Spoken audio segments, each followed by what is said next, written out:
జరిగిన ఎన్నికల్లో చిత్తూరులో మాజీ ఎమ్మెల్యే సీకే బాబు చక్రం తిప్పారు. టీడీపీలో కీలక నేతగా ఆ పార్టీ అభ్యర్థి గురజాల జగన్మోహన్ గెలుపు కోసం కృషి చేశారనే ప్రచారం జరుగుతోంది. గత ఎన్నికల్లో వైసీపీ అధికారంలోకి వచ్చిన తర్వాత సైకిల్ పార్టీ క్రియాశీల రాజకీయాలకు దూరమయ్యారు.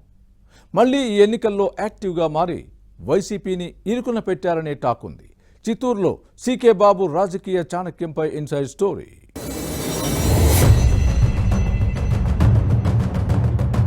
చిత్తూరు మాజీ MLA CK Babu alias Jayachandra Reddy సంచలన రాజకీయాలకు మారుపేరు. ఏ పార్టీలో ఉన్నా ఎప్పుడు ఎన్నికలు జరిగినా తన వ్యూహంతో ప్రత్యర్థులను చిత్తు చేస్తారనే పేరుంది. అటువంటి సీకే బాబు ఇప్పుడు జరిగిన ఎన్నికల్లో కూడా తన రాజకీయ చాణక్యాన్ని ప్రదర్శించారు. కాంగ్రెస్, టీడీపీ, బీజేపీ ఇలా పార్టీలు మారారు.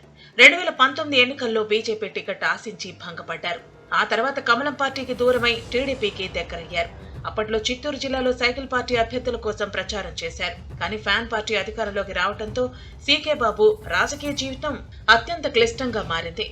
ఆ తర్వాత క్రియాశీల రాజకీయాలకు దూరంగా ఉన్నారు. ఇటీవల జరిగిన ఎన్నికల ముందు మళ్లీ యాక్టివ్ గా మారి టీడీపీ టికెట్ ఆశించారు. కానీ సీరియస్ గా ప్రయత్నించలేదని అంటారు. గట్టిగా ప్రయత్నించి ఉంటే టీడీపీ టికెట్ వచ్చేదని భావిస్తున్నారు. సైకిల్ పార్టీ అధినాయకత్వం గురజాల జగన్మోహన్ కు టికెట్ ఇచ్చింది. దీంతో పార్టీ అభ్యర్థికి తన మద్దతు ప్రకటించారు. ఈ నేత కుటుంబ సభ్యులందరూ గెలుపు కోసం కృషి చేశారు. ఎన్నికల ప్రచారంలో కీలక పాత్ర పోషించారు. ఇక పోలింగ్ రోజున నగరంలోని కొన్ని బూత్లకు వెళ్లి తన రాజకీయ చాణక్యాన్ని ప్రదర్శించారు. ఆ సందర్భంలో వైసీపీ అభ్యర్థి విజయానందరెడ్డి, సీకే బాబు మధ్య కొన్ని చోట్ల స్వల్ప ఘర్షణలు తలెత్తాయి. అధికారులు, పోలీసులు జోక్యం చేసుకుని ఇద్దరికీ సర్ది చెప్పడంతో వివాదం సద్దుమణిగింది.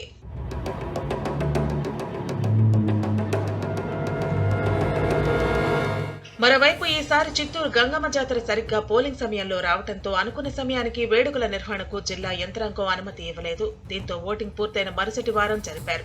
చిత్తూరు బజారు వీధిలో జరిగే నడివీధి గంగమ్మ జాతరకు వంశపారంపర్య ధర్మకర్తగా సీకే బాబు కుటుంబం వ్యవహరిస్తోంది. పోలింగ్ సమయంలో ఈ ఆధ్యాత్మిక ఉత్సవం జరిగి ఉంటే ఆ ప్రభావం ఎన్నికల్లో పడి ఉండేదని భావిస్తున్నారు.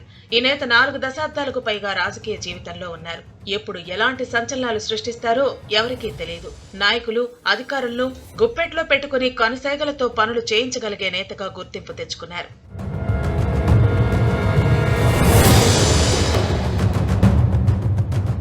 సాధారణ కార్మిక నేతగా సీకే బాబు రాజకీయ ప్రస్థానం మొదలైంది. 1985లో చిత్తూరు మున్సిపల్ కౌన్సిలర్ గా ఎన్నికై ఆపై వైస్ చైర్మన్ గా పనిచేశారు. 1989లో చిత్తూరు నుంచి ఇండిపెండెంట్ ఎమ్మెల్యేగా గెలిచి అసెంబ్లీలో అడుగుపెట్టారు. ఆ తర్వాత వరుసగా 3 సార్లు కాంగ్రెస్ శాసనసభ్యుడిగా నెగ్గి హ్యాట్రిక్ సాధించారు. 2004 ఎన్నికల్లో పార్టీ టికెట్ రాకపోవడంతో ఇండిపెండెంట్ గా పోటీ చేసి టీడీపీపై స్వల్ప ఓట్ల తేడాతో ఓడిపోయారు. 2009లో కాంగ్రెస్ ఎమ్మెల్యేగా విజయం సాధించారు. 1994 ఎన్నికల్లో చిత్తూరు జిల్లాలో సైకిల్ పార్టీ సంచలన విజయం సాధించింది. మొత్తం 15 నియోజకవర్గాలకు గాను 14 చోట్ల టీడీపీ నెగ్గింది. చిత్తూరు నుంచి సీకే బాబు గెలుపొంది కాంగ్రెస్ పరువును కాపాడారు. ఇక సీకే బాబు తిరుపతి, రాయలసీమ అభివృద్ధి మండలితో పాటు ఆర్టీసీ రీజనల్ చైర్మన్ గా పనిచేశారు.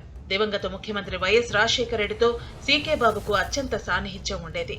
అటువంటి సీకే బాబు ఈసారి చిత్తూరు టీడీపీ అభ్యర్థి జగన్మోహన్ గెలిపించి తన పట్టును నిలుపుకుంటారా లేదా అనే అంశాలను పరిశీలించేందుకు జూన్ 4 వరకు వేచి చూడాలి.